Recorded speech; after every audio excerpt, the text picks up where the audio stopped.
The true essence of a man is found in the pockets of his assertiveness.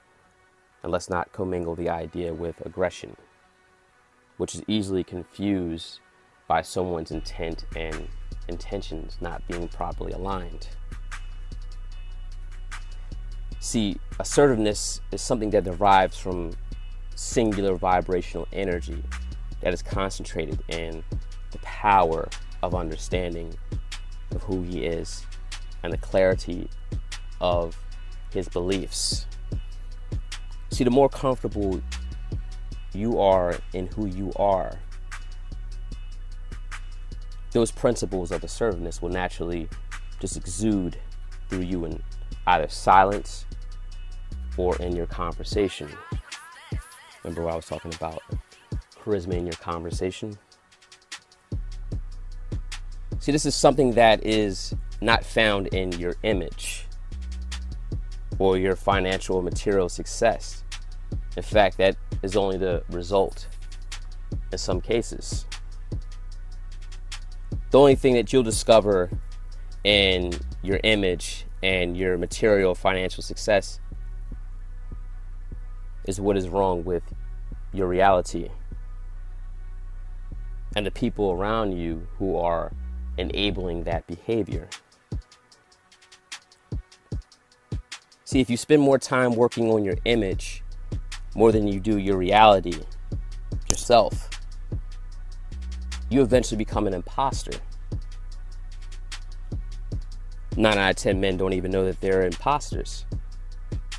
Like, look at these content creators, for example. See, the pressure of being or living up to an image, not really knowing that you're an imposter, can be highly stressful and mentally tiresome, when everything in life should flow with grace and be relatively easy if you are being true to yourself.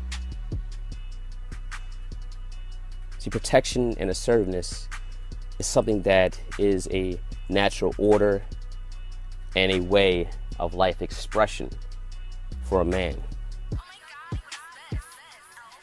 See, we'll never lose our essence in being ourselves, as ourselves, unless we trade it off for something meaningless.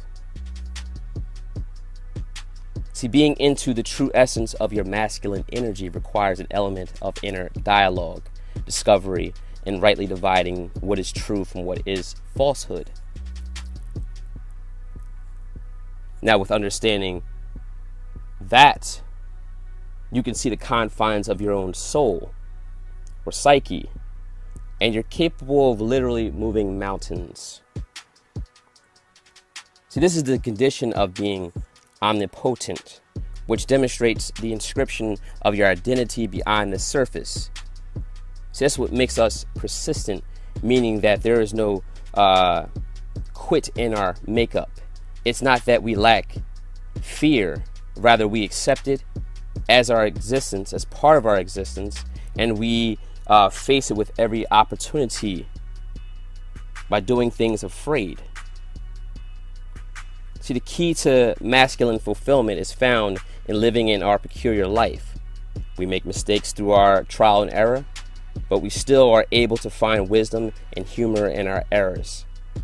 See, when you are true to who you are and confident in yourself, you can actually laugh at you. See, nobody can actually make fun of you because you'll join in and talk about each other in the matter. This is what makes me humble. This is what makes me thorough in my thirst for knowledge and quest for understanding. And this is what makes me a man amongst men. This is what makes me a man's man. Not a tough guy or a hard guy.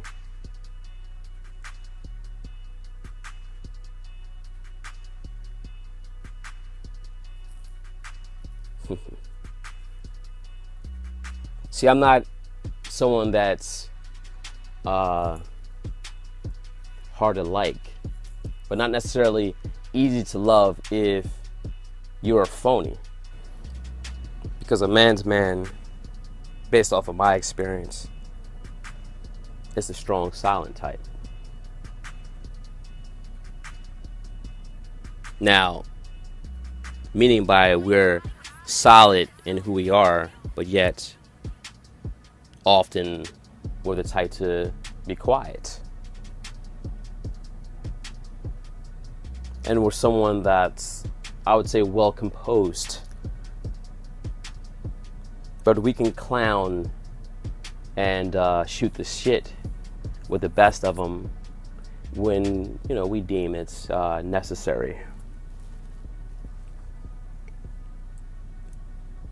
And I believe the reason is because, now this is based on, you know, my experience, is that I like to choose my words very carefully, because I respect the energy and the principles of the power that I possess. So I'm careful in what I project into the world. So it says to guard your conscience, because in it is the issues of life. See, the thing is, when you're dealing with your reality, when you're dealing with the issues of your life, you're going to grow from that. But if you're dealing with trying to create a picture perfect image, you become an imposter, as I've said before. Remember, the loudest person in the room is often the weakest person in the room. So whenever you hear someone always talking about, yeah, I'm this type of man, I'm that type of man, just know that they're only trying to either convince you and hopefully persuade themselves and have belief.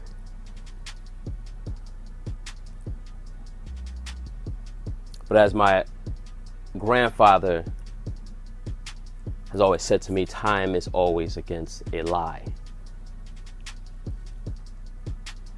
So you can't sell manhood and assertiveness. So people will either agree to it or not.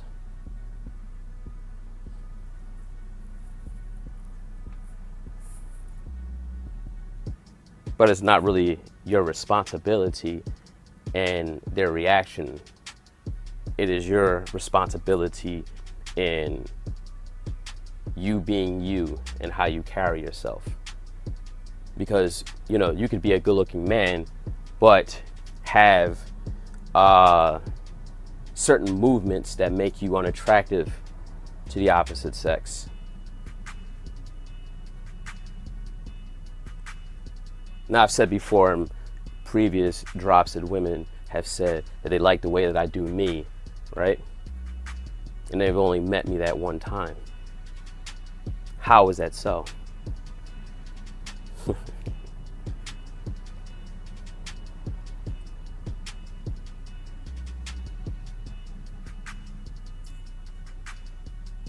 Is that something for you to think about? Is that something for you to ponder on?